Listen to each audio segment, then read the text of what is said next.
This is an overview of how to fill out an H-1B cap registration. From your company account, go to File a Form. Then you will select H-1B registration from the drop-down menu. If you are a legal representative, choose the company you are filing this form for. Then select H-1B registration from the drop-down menu.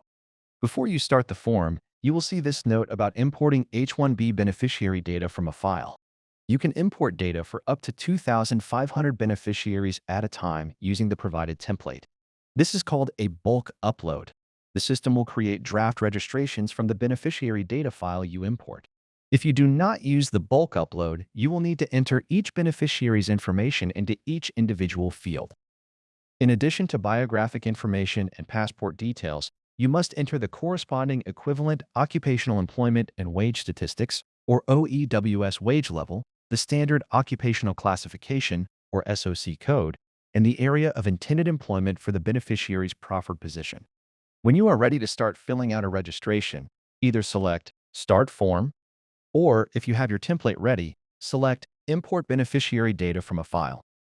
For this demonstration, we will use a template for bulk upload. You can download the template here. You will see two overview pages with reminders about eligibility, duplicate registrations, fees, and the USCIS refund policy. The next page has a security reminder. It says that USCIS will save draft forms for 30 days. For H-1B registrations, USCIS saves the draft until the initial registration period closes. The next page is where you import your H-1B beneficiary data. There are instructions and important reminders, as well as another link to download the template. Be aware, if you choose to do a bulk upload, you must use the template we provide. Let's look at the template. The template will open in Microsoft Excel, and you cannot change it or submit it in any other format.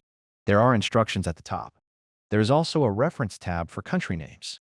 You must enter the corresponding equivalent OEWS wage level, the SOC code, and the area of intended employment for the beneficiary's proffered position.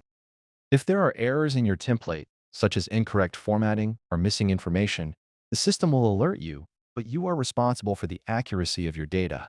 Search the template for duplicates before you upload it. Let's walk through the upload so you can see how it works. You can choose the file from where it is stored on your device or drag and drop it into the uploader. You will see the file name and a delete button. Select Import. In this example, there are several deliberate errors to demonstrate what they look like. The system has identified a wage level error and an invalid country error. If you continue to get an error message and you are certain there is nothing wrong with the data in your template, don't hesitate to use the contact link. Include the code you see in the message.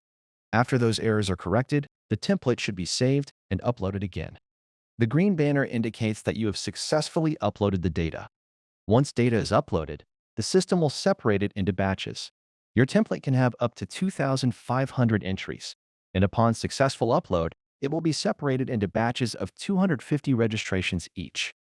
Each batch will have a unique identifying number, and all the beneficiaries in the same batch submission will share the same batch number. If you are entering beneficiaries for different subsidiaries of a company and they have different tax ID numbers, keep your template tax ID number specific.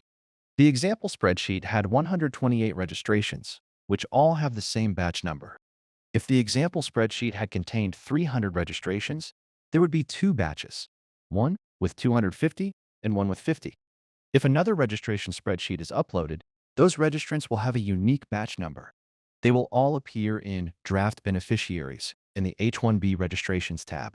To continue with the draft submission, select View Draft on any of the draft registrations.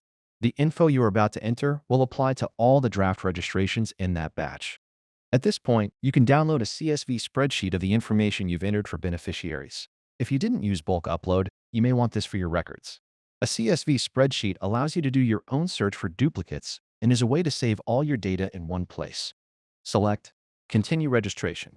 You will then enter information about the prospective petitioner.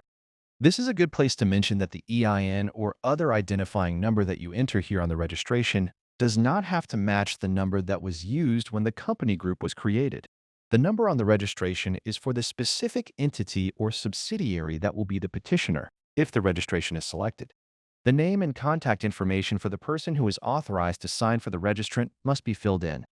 The beneficiaries from the spreadsheet you uploaded have been added, and you can scroll through and edit them individually if you need to. USCIS has a duplicate checker functionality for the electronic H-1B registration process. If you uploaded a template, you may have already checked for duplicates. If you haven't, or you entered the information directly into the form, you can use this tool. Using this tool does not guarantee that you will not submit a duplicate. This check will compare the beneficiaries listed in the draft with any registrations you previously submitted during this registration period. It will not check for duplicates within that draft or between drafts. The duplicate check tool is designed to help you identify potential duplicate registrations. However, the burden is still on you, the registrant, and your authorized attorney or representative, if applicable, to ensure that you do not submit any duplicate registrations. Next, you will be brought to the H-1B registration summary, where you will scroll through the data for each beneficiary. There can be as many as 250 beneficiaries in the submission. This is your last chance to ensure there are no data entry errors. The Next button is at the bottom of the page. If you are satisfied that the registrations are correct, advance to the signatory statement and signature page. When you pay for and submit the registration, be aware that the fee is non-refundable. If you are a legal representative, you will then fill out your Form G28 and notify the company administrator that the forms are ready for their signature. Your client will sign in to his or her organizational account. In the H-1B section under Draft Beneficiaries, your client will see that a batch is pending administrator signature. The administrator will either accept or reject the draft G28 and H-1B registrations. If accepted, the legal representative will be alerted that there is a draft ready for payment and submission. You will be taken to pay.gov to make the payment and then be brought back to your online account. On your homepage in the H-1B registration tab, you will see the registration has been submitted.